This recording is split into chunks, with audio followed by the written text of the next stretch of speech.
Françaises, Français, mes chers compatriotes de l'Hexagone et des Outre-mer, fidèle à une tradition qui nous est chère, je suis heureux de vous présenter tous mes vœux pour l'année qui s'ouvre.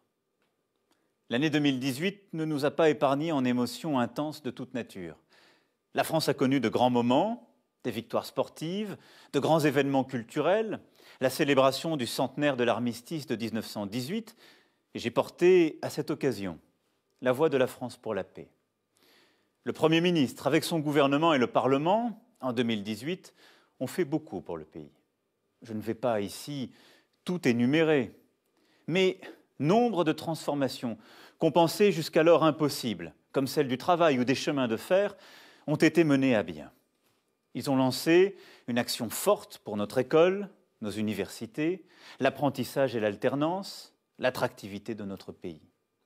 Ils ont posé les bases d'une stratégie ambitieuse pour améliorer l'organisation de nos hôpitaux, nos cliniques et nos médecins, pour lutter contre le réchauffement climatique, éradiquer la grande pauvreté et permettre à nos concitoyens en situation de handicap de trouver leur place dans la société. Les résultats ne peuvent pas être immédiats et l'impatience que je partage ne saurait justifier aucun renoncement. Le gouvernement, dans les prochains mois, devra poursuivre ce travail pour ancrer nombre de ces réformes dans notre quotidien, mais aussi pour changer en profondeur les règles de l'indemnisation du chômage, afin d'inciter davantage à reprendre le travail, l'organisation du secteur public pour le rendre plus efficace, et notre système de retraite pour le rendre plus juste. Au fond, pour bâtir les nouvelles sécurités du XXIe siècle. Mais nous avons aussi vécu de grands déchirements et une colère a éclaté qui venait de loin. Colère contre les injustices, contre le cours d'une mondialisation parfois incompréhensible, colère contre un système administratif devenu trop complexe et manquant de bienveillance, colère aussi contre des changements profonds qui interrogent notre société sur son identité et son sens. Cette colère a dit une chose à mes yeux, quels que soient ses excès et ses débordements. Nous ne sommes pas résignés. Notre pays veut bâtir un avenir meilleur, reposant sur notre capacité à inventer de nouvelles manières de faire et d'être ensemble. Telle est, à mes yeux, la leçon de 2018. Nous voulons changer les choses pour vivre mieux, défendre nos idéaux. Nous voulons innover sur le plan démocratique, social, politique, économique et environnemental pour cela. Il serait dangereux que notre situation nous conduise à ignorer le monde qui nous entoure. Bien au contraire, car tout se tient. Là aussi, de grandes certitudes sont en train d'être mises à mal. L'ordre international, bâti en 1945, est remis en cause par de nouvelles puissances et malmené par certains de nos alliés. Partout en Europe montent les partis extrémistes, tandis que les interventions de puissances étrangères, étatiques et privées se multiplient. Les grandes migrations nous inquiètent et sont instrumentalisées par les démagogues, alors même qu'il nous faut bâtir aujourd'hui de nouvelles réponses à ce phénomène qui ne cessera pas demain, compte tenu de la démographie mondiale. Les luttes contre le réchauffement climatique et pour la biodiversité sont plus nécessaires que jamais, mais se trouvent entravées. Nous surmonterons ensemble les égoïsmes nationaux, les intérêts particuliers et les obscurantismes. Le terrorisme islamiste continue aussi de sévir. Il change et sur tous les continents se déploie. Il y a quelques semaines à Strasbourg, il a encore frappé, comme il avait frappé à Trèbes et Paris durant l'année qui s'achève. Enfin, des changements technologiques profonds, au premier rang desquels l'intelligence artificielle transforme rapidement notre manière de nous soigner, nous déplacer, nous former, produire. Vous le voyez. Nous sommes en train de vivre plusieurs bouleversements inédits. Le capitalisme ultralibéral et financier, trop souvent guidé par le court terme et l'avidité de quelques-uns, va vers sa fin. Notre malaise dans la civilisation occidentale et la crise de notre rêve européen sont là. Alors faut-il pour autant s'en désespérer? Je ne le crois pas. C'est un défi immense. Et tout cela est évidemment lié avec le malaise que vit notre pays. Mais précisément, nous avons une place, un rôle à jouer, une vision à proposer.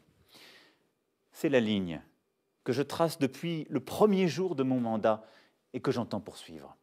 C'est remettre l'homme au cœur de ce projet contemporain. Cela suppose beaucoup de constance et de détermination. Mais je suis intimement convaincu que nous avons à inventer une réponse, un projet profondément français et européen à ce que nous sommes en train de vivre, chez nous comme au-delà de nos frontières. Il nous faut là aussi prendre, comme nous l'avons toujours fait, toute notre part à la renaissance de notre monde et de notre quotidien. C'est pourquoi, mes chers compatriotes, cette année 2019 est à mes yeux décisive. Et je veux former pour nous 3 vœux. D'abord, un vœu de vérité. Oui, nous souhaitons en 2019 de ne pas oublier qu'on ne bâtit rien sur des mensonges ou des ambiguïtés. Or, je dois bien dire que depuis des années, nous nous sommes installés dans un déni parfois flagrant de réalité.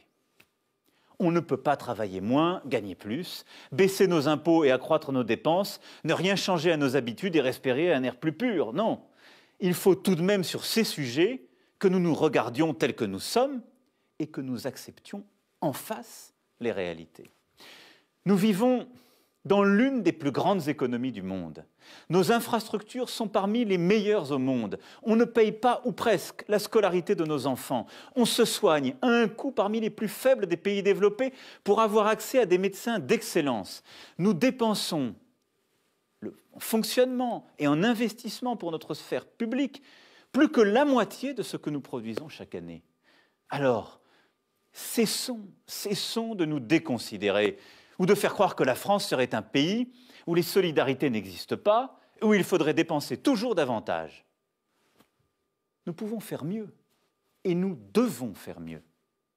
Nous assurer que nos services publics restent présents partout où nous en avons besoin, que les médecins s'installent où il en manque, dans certaines campagnes, ou dans des villes ou des quartiers où il n'y en a plus, qu'on puisse avoir le téléphone portable ou Internet partout où on vit et travaille, et surtout, qu'on puisse vivre en sécurité et tranquillité partout. J'y veillerai personnellement et chaque jour. Le débat national qui s'ouvre doit nous permettre de parler vrai. Et je vous écrirai dans quelques jours pour vous en préciser les attentes. Mais parler vrai, c'est parler de la réalité. Le vœu de vérité, c'est aussi celui qui doit nous conduire afin de demeurer une démocratie robuste, à mieux nous protéger des fausses informations, des manipulations et des intoxications. On peut débattre de tout, mais débattre du faux peut nous égarer, surtout lorsque c'est sous l'impulsion d'intérêts particuliers.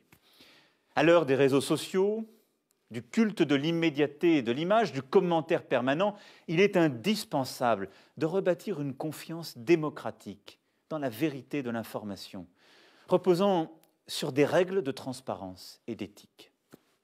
Ce vœu de vérité, c'est au fond un vœu pour tous d'écoute, de dialogue, d'humilité. Il n'y a pas une vérité, je crois même que chacun d'entre nous commence à se fourvoyer dans l'erreur quand nous affirmons les choses sans dialoguer, sans les confronter au réel ou aux arguments des autres. Alors débattons, car de là peut naître une action utile et qui nous unit. Mon deuxième vœu pour 2019 est un vœu de dignité. Je suis profondément convaincu que chaque citoyen est nécessaire pour le projet de la nation. Nombre de nos concitoyens ne se sentent pas respectés, considérés. Ils sentent leur vie comme empêchée. Je pense aux mères de famille élevant seuls leurs enfants et ne parvenant pas à finir le mois. Je pense à nos agriculteurs qui ne veulent que vivre dignement de leur travail, ou à nos retraités modestes qui aident encore leurs enfants et ont à charge leurs parents. Nous avons commencé à leur apporter des réponses, et je sais leur impatience légitime, mais il faudra aller plus loin. Cela implique de permettre à chacun, quel que soit son quartier, quelle que soit sa famille, de pouvoir accéder à une meilleure éducation, grâce à celle-ci de pouvoir accéder à un travail pour construire sa vie et celle de sa famille. Cela suppose d'assurer à chacun les droits dans la société et attendre de lui les devoirs qui sont les siens. Cela, nous avons commencé de le rétablir, mais c'est notre responsabilité à tous. Et cela passe par le respect, le sens de l'effort et du travail. Cela suppose aussi de lutter contre les intérêts profonds qui parfois bloquent notre société et notre État, qui ne reconnaissent pas suffisamment le mérite ou qui enferment trop de nos concitoyens dans des cases. Notre dignité de citoyen exige que chacun se sente pleinement acteur de la vie de la nation, de ses grandes décisions, à travers ses représentants ou directement. Nous devons, grâce au débat qui a commencé, redonner toute sa vitalité à notre démocratie. J'aurai sur ce sujet des décisions à prendre, car d'évidence, nos institutions doivent continuer à évoluer. Mais la dignité, mes chers compatriotes, c'est aussi le respect de chacun. Et je dois le dire, j'ai vu ces derniers temps des choses impensables et entendu l'inacceptable. Nous ne vivons libres dans notre pays que parce que des générations qui nous ont précédés se sont battues pour ne subir ni le despotisme ni aucune tyrannie. Et cette liberté, elle requiert un ordre républicain. Elle exige le respect de chacun et de toutes les opinions. Que certains prennent pour prétexte de parler au nom du peuple, mais lequel, d'où, comment, et n'étant en fait que les porte-voix d'une foule haineuse, s'en prennent aux élus, aux forces de l'ordre, aux journalistes, aux juifs, aux étrangers, aux homosexuels. C'est tout simplement la négation de la France. Le peuple est souverain. Il s'exprime lors des élections. Il y choisit des représentants qui font la loi. Précisément parce que nous sommes un État de droit.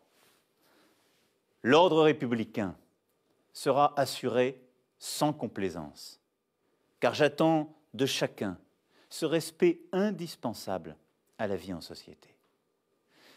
Je veux avoir un mot précisément pour tous ceux qui, au quotidien, permettent à notre République d'œuvrer à la plus grande dignité de chacun. Nos militaires, qui ce soir encore sont pour nombre d'entre eux à des milliers de kilomètres de leur famille, nos pompiers, nos gendarmes, nos policiers, nos personnels soignants, les élus de la République, les engagés bénévoles des associations.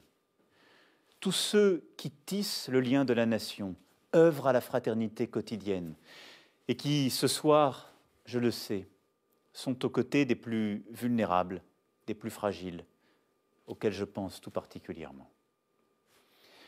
Enfin, je veux former un troisième et dernier vœu, un vœu d'espoir. Espoir en nous-mêmes comme peuple, espoir en notre avenir commun, espoir en notre Europe. Je crois que nous avons en nous une énergie salutaire si nous savons retrouver confiance en nous-mêmes et entre nous. Je crois que la France porte en elle un projet inédit, un projet d'éducation de chacun, une culture forte qui nous unit, un projet de construction d'une écologie industrielle, d'une société aux solidarités nouvelles et au service des personnes. Et derrière cela, ce que nous voulons profondément, c'est retrouver la maîtrise de notre quotidien et de notre destin, ne plus subir. C'est cela qui doit guider nos choix pour le pays et les grandes décisions pour l'année à venir. C'est aussi cela qui doit guider le projet européen renouvelé que je vous proposerai dans les prochaines semaines. Retrouver la maîtrise de notre vie, c'est choisir notre alimentation, c'est assurer la justice fiscale, c'est nous protéger contre nos ennemis, c'est investir pour innover, c'est apporter une réponse commune aux migrations. Je crois très profondément dans cette Europe qui peut mieux protéger les peuples et nous redonner espoir. Au mois de mai prochain, nous aurons à nous exprimer sur ce choix européen ô combien important. Nous voulons en finir avec le sentiment d'impuissance à tous les niveaux. C'est une tâche d'une ampleur inédite, mais elle est à notre portée. Je nous en sais capable. Et c'est là que réside cet espoir pour 2019. J'ai grandi en province et je connais ces terres qui ont été bousculées durant ces dernières décennies et qui parfois doutent. Et je sais que notre avenir ne se fera pas autrement que par une unité retrouvée et un effort de chacun. C'est ainsi que chaque citoyen retrouvera un peu de sens et un peu de maîtrise de sa vie en plus. Et je sais que notre avenir dépend de notre capacité précisément à nous aimer et à aimer notre patrie. De tous les horizons, de toutes les générations, là est l'énergie de la France. Je suis au travail, fier de notre pays, fier de toutes les Françaises et de tous les Français, déterminé à mener tous les combats présents et à venir, parce que je crois en nous, je crois dans cet espoir français et européen que nous pouvons porter. Alors, mes chers compatriotes, je vous souhaite une belle année 2019. Vive la République et vive la France.